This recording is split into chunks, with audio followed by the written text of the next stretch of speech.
నా వయసు 50 ఏళ్ళు. మా ఆయన వయసు 60 ఏళ్ళు. ఈ వయసులో కూడా బెడ్‌రూమ్ అంటే ఎక్కడ ఓపిక ఉంటదమ్మా? ఇక్కడ ఆడపిల్లకి పెళ్ళిళ్ళు చేసాము. అల్లుళ్ళున్నారు, కూతుళ్ళున్నారు, కోడళ్ళున్నారు, మనవళ్ళున్నారు. ఇట్లాంటి టైంలో కూడా బెడ్‌రూమ్ అంటున్నాడు. నేను బుద్ధి తక్కువయ్యి ఎక్కడైనా చూసుకో అన్నాను. ఇంట్లో డబ్బనేది ఆరతి కర్పూరంలా హరించేసేస్తున్నాడమ్మా. ఏం చేస్తే మనిషిలో మార్పొస్తదంటారు? హుహు.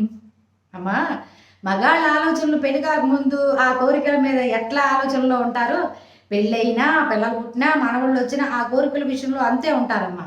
మనమే ఆ కోరికలకి మనం కళ్ళాలేస్తూ ఉండాలనమాట. తప్పదు. కాకపోతే అమ్మా, ఇప్పుడు మీ అంటే మీరేం చేశారంటే మనవళ్ళు, కొడుకులు, అల్లుళ్ళు అందరూ ఉన్నారని చెప్పేసి వీలున్నంత వరకు దూరంగా పెడుతున్నారు. మీ వారు చేసే జాబ్ ఏంటి? అది చెప్పొచ్చో చెప్పకూడదో కాకపోతే అక్కడ మీకోసం, మీ బిడ్డల కోసం సుఖం లేకుండా, సంతోషం లేకుండా కష్టపడి వచ్చాడు. ఇప్పుడు రిటైర్ అయ్యి ఉన్నారు.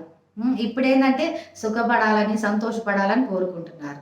మీకు అంటే మీతో కుదరట్లేదు. ఎట్లాగా చెప్పండి? ఓపుకున్న నాళ్ళు, వయసులో ఉన్న నాళ్ళు అక్కడ సుఖపడలేదు, సంతోషపడలేదు. కష్టపడ్డాడు మీకోసం, మీ పిల్లల కోసం. ఇప్పుడు సంతోషం, సుఖం చూసుకుంటున్నాడు కాబట్టి అసలు మనం చెప్పకూడదు. పరాయోళ్ళని చూసుకోండి అని. మీరు చెప్పేశారు. అదే టైంలో మంచి అమ్మాయి దొరికింది. మరి అవతల అమ్మాయి ఇప్పుడు ఊరకు రారు కదండీ! రూపాయి లేకుండా మీ వారేమన్నా మన్మధుడా? కాదు కదా! అందువల్ల ఆ అమ్మాయి కోరికలకు అదుపు లేకుండా పోతుందనమాట. అందుకే డబ్బంతా హాంపట్ చేసి పడేస్తున్నాడు.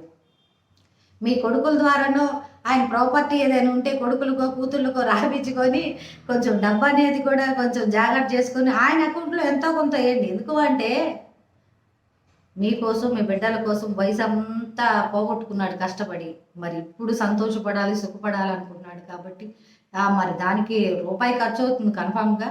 అందువల్ల ఆ అకౌంట్‌లో కొద్దిగన్నా డబ్బుంచండి. ఆయన సుఖాన్ని, సంతోషాన్ని మీరు కూడా గుర్తించండి. ఇప్పుడు ఈ వయసులో చేసేది ఏం లేదమ్మా. కష్టపడి పడి ఉన్నాడు. మరి సంతోషపడాలి గదా!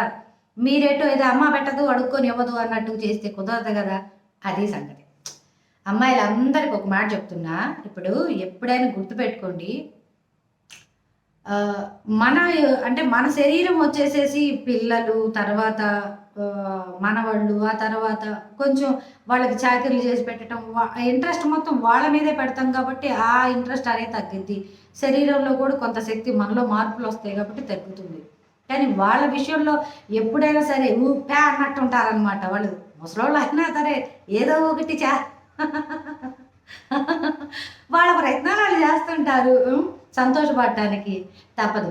అందువల్ల అంటే భర్తలు వేరే చోటకెళ్ళకూడదు అనుకుంటే మాత్రం 20లో గాని, 30లో గాని, 40లో గాని, 50లో గాని మొగుడు కోసం ఎలా పెళ్లి కాకముందు ఎదురు చూశారో ఇప్పుడు కూడా అంతే ఎదురు చూస్తూ చక్కగా మల్లెపూలు పెట్టుకొని ఎదురు చూస్తూ ఉండాలి. తప్పదమ్మా. చెప్పాను గదా! వీలున్నంత అంటే పూర్తిగా నేను ఆయన మార్చుకోవటం అంటే మారటానికి ఆయనదేమి చెడు బుద్ధేం కాదమ్మా. కాకపోతే ఏందంటే భార్యను కాదని పక్కకెళ్తున్నాడు గదా అని మీరంటారు. మీరెటు పెట్టకపోతే ఇక బయట చూసుకుంటారు. చెప్పాను ఆల్రెడీ చాలా సార్లు. కన్ఫర్మ్‌గా బయటనే చూసుకుంటారు. మీరు ఇక్కడ బిజీ అయిపోతున్నారు. వీలున్నంత వరకు మీరు పెట్టేందుకు ట్రై చేస్తూ ఉండండి. ఉన్న కొద్దిగా ఓపిక అనేది తగ్గిందాకా కొంచెం అలా ఉండండి. ఎందుకంటే ఓపిక మొత్తం మీకోసం, మీ బిడ్డల కోసం ఖర్చు చేశాడు కాబట్టి, ఇప్పుడన్నా కొంచెం సుఖంగా, సంతోషంగా ఉండనివ్వండి. కట్టడి చేయమాకండి. కొంచెం కట్టడి అనేది డబ్బు విషయంలో చేసుకోండి. మనిషి విషయంలో మాత్రం చేయొద్దనే చెప్తాను నేను. ఇంకంతే.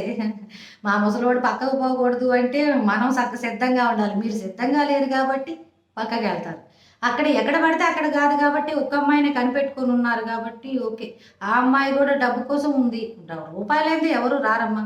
అట్లాగే ఆ అమ్మాయి అవసరం ఆ అమ్మాయి బిడ్డ కోసం బ్రతుకుతుంది. తప్పదు. పూర్తిగా కట్టడి చేయమాకండి అంకుల్‌ని. చెప్పిన మాటల్లో అర్థం చేసుకుంటారనుకుంటున్నా. అపార్థం చేసుకోమాకండి. ఓకే.